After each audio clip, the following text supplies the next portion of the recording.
Rahayu, Rahayu, salam budaya, salam pecinta pusaka untuk semua saudaraku yang ada di Indonesia ataupun yang ada di luar negeri. Kembali lagi bersama saya, Vicky Wijaya. Ya, pada bulan ini, bulan Maret 2024, kita sudah memasuki bulan suci Ramadan. Saya mengucapkan untuk semua saudaraku yang berumat muslim, semoga bisa menjalankan ibadah puasa di bulan suci Ramadan tahun ini dengan lancar dan sempurna, dan semoga bulan Ramadan ini membawa berkah untuk kita semua. Kita mau membahas beberapa pusaka yang bertuah sebagai wibawa kasepuan. Apa yang dimaksud dengan wibawa kasepuan? Kalau kita melihat di setiap kehidupan pasti memiliki ujung pangkalnya. Setiap manusia hidup pasti juga akan mati juga.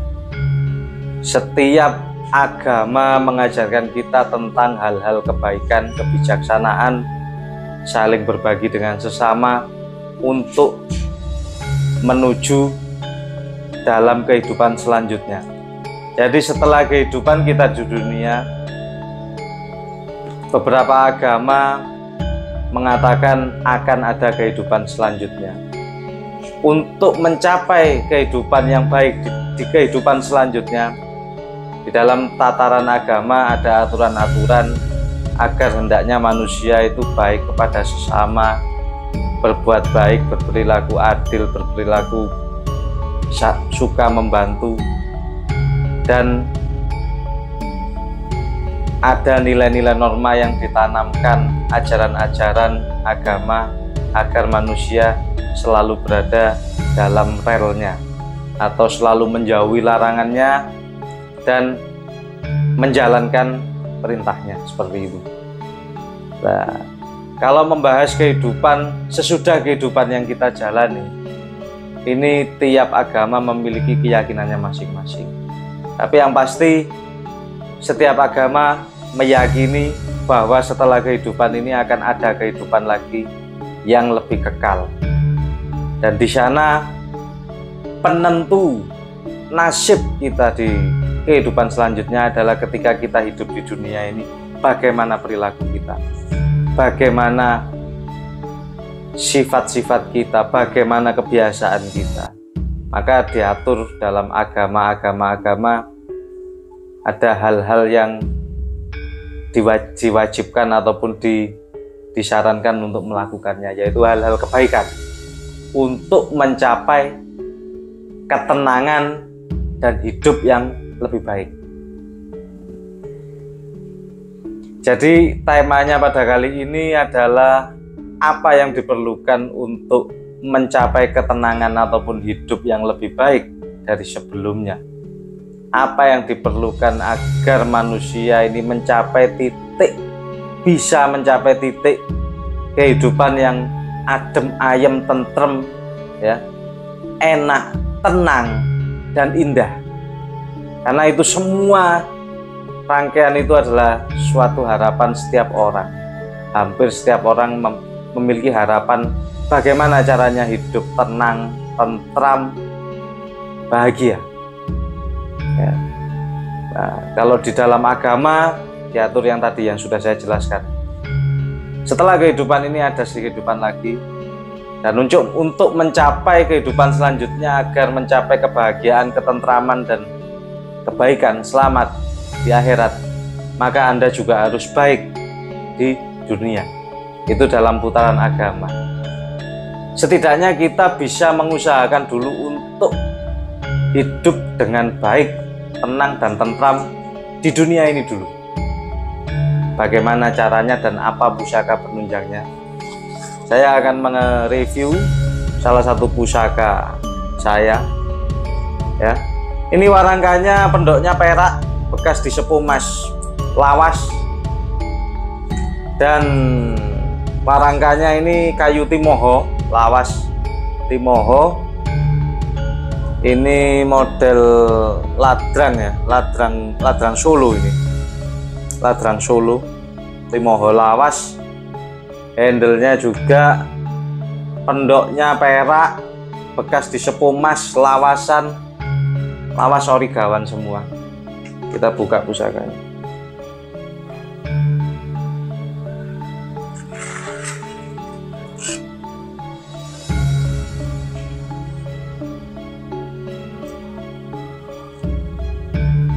Ini adalah pusaka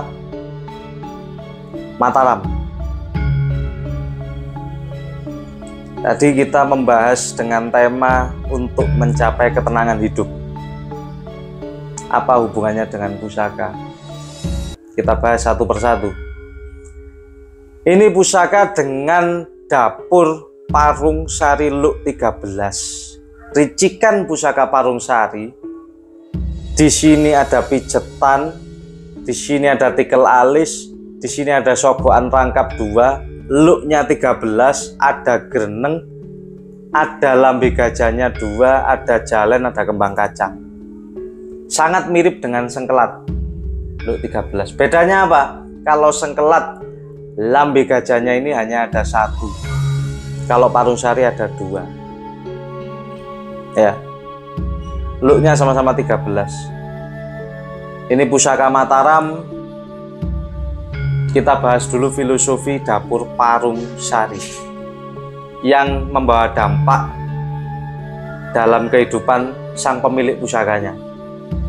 Kita tahu Luk 13 adalah angka tertinggi dalam suatu pakem pusaka yang melambangkan, menggambarkan, salah satunya angka 13 juga melambangkan tentang paripurna atau selesainya perjuangan puncak tertinggi dari hasil suatu karir ataupun perjuangan kehidupan. Parung berarti bisa diartikan sebagai lembah atau dataran tinggi, sari yang berarti bunga. Jadi bisa diartikan dapur Parung Sari ini adalah lembah-lembah yang dipenuhi bunga-bunga, yang secara harafiahnya menggambarkan harapan doa sang empu agar sang pemilik pusaka dapur Parung Sari 13 ini bisa bahagia ketika melihat pusaka ini simbol suatu keindahan. Sangat indah pusakanya, sangat indah material pamornya, deling ayodiat dengan tantingan yang cukup ringan, pasikutannya gagah tetapi juga wangun, bukan cuma gagah seperti belambangan gagah berani, tetapi gagah tetapi juga wangun. Dalam artian wangun ini tidak angker tapi indah, indah tapi gagah. Nah, kalau pusaka Mojopahit wingit, pusaka belambangan gagah, perkasa, ada unsur angkernya. Kalau pusaka Mataram gagah tapi indah, gitu loh. Rasanya juga beda. Kembali lagi ke dapur Parung Sari, itu adalah lembah dengan bunga-bunga yang indah. Secara harafiah, doa dari sang empu, sang pemilik, harapannya akan membawa ketentraman. Pusaka ini akan memberikan hawa ketentraman hati, ketentraman jiwa, kesejahteraan, dan ketenangan batiniah sang pemiliknya. Dapur Parung Sari itu fungsinya diciptakan untuk orang yang sudah pensiun, sudah paripurna, sudah selesai urusan duniawi, sudah selesai, sudah tidak memikirkan duniawi. Dia hanya memikirkan kehidupan setelah ini. Karena setelah kehidupan kita di dunia, itu ada kehidupan lagi. Itu yang kekal, abadan abadi. Jadi ketika orang sudah pensiun, sudah paripurna, yang diharapkan itu hanya ketenangan jiwa, ketenangan batin. Ini salah satu pusaka, contoh dapur pusaka yang menunjang atau yang diinginkan, dicita-citakan, yang sangat cocok untuk orang yang sudah paripurna adalah dapur Parung Sari. Karena secara harafiah dan filosofinya itu tadi. Dipercaya pusaka ini akan memberikan ketentraman batin, ketenangan jiwa, menghibur sang pemiliknya ketika sedih, dan akan menggembirakan ketika dilihat. Dapurnya Parung Sari sangat indah dan gagah. Dipercaya juga tuahnya sebagai kewibawaan kasepuan. Nah, ini bedanya Parung Sari dengan Sengkelat. Kita buka Sengkelat. Kalau Sengkelat itu kewibawaan kepemimpinan, pemimpin tertinggi. Nah, ini Sengkelat, Tangguh Belambangan.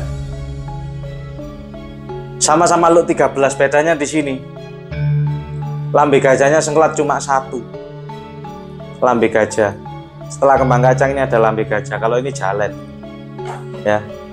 Tapi kalau Parung Sari itu 2 lambe gajahnya. Dan ini bisa dibedakan Tangguh Belambangan yang sebelah kiri saya, dan ini Tangguh Mataram Sultan Agung.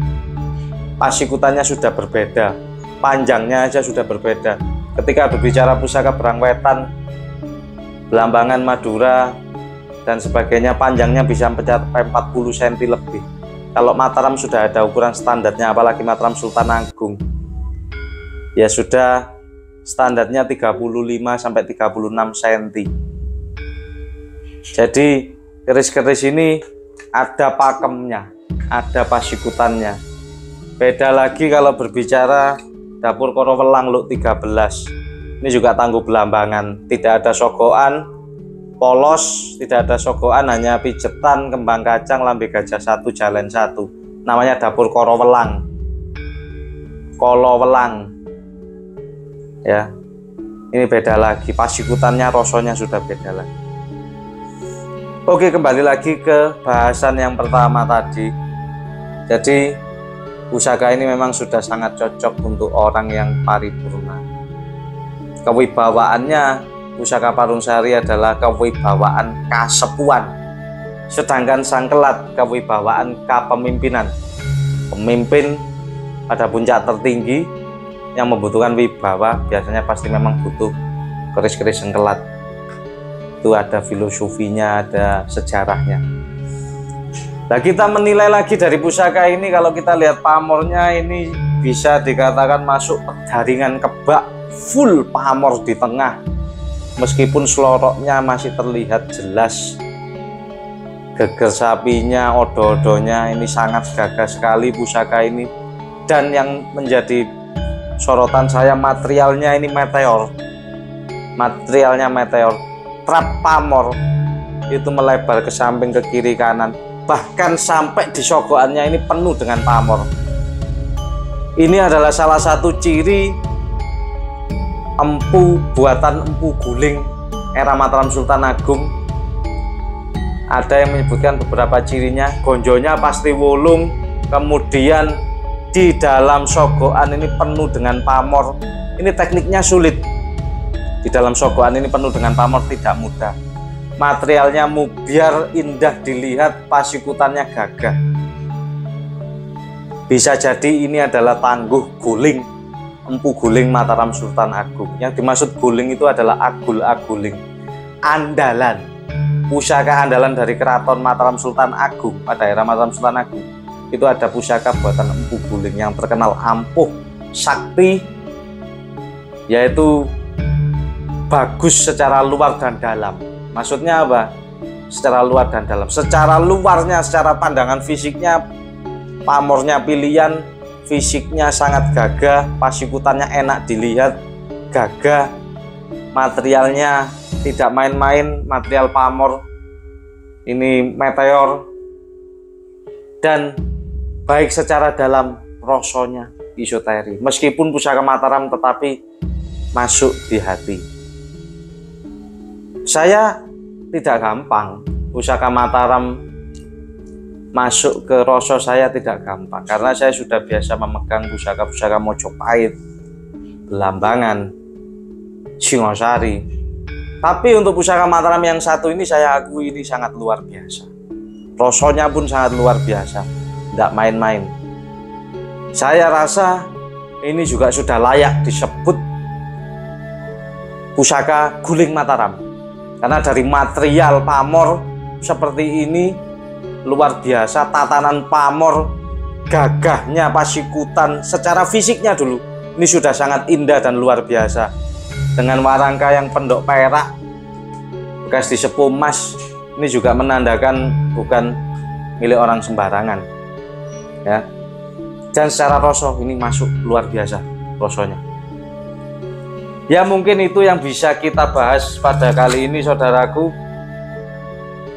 Ini mengenai sedikit bercerita tentang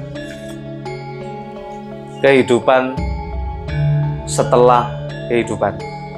Jadi pusaka yang cocok untuk para purnawirawan agar lengser ke Prabon itu bukan cuma carita ke Prabon, bukan cuma pusaka dapur-dapur yang lain, tetapi juga pusaka dapur Parungsari Luk 13. Jarang ini diketahui orang.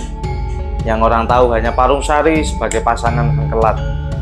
Bukan seperti itu, filosofi dan maknanya itu berbeda ya. Mungkin itu yang bisa kami review pada kali ini. Semoga semua saudaraku yang umat muslim bisa merayakan dengan gembira, ikhlas, dan lancar, membawa berkah pada bulan suci Ramadan tahun ini. Kurang lebihnya saya mohon maaf. Terima kasih sudah menyimak. Rahayu, rahayu, rahayu. Salam budaya.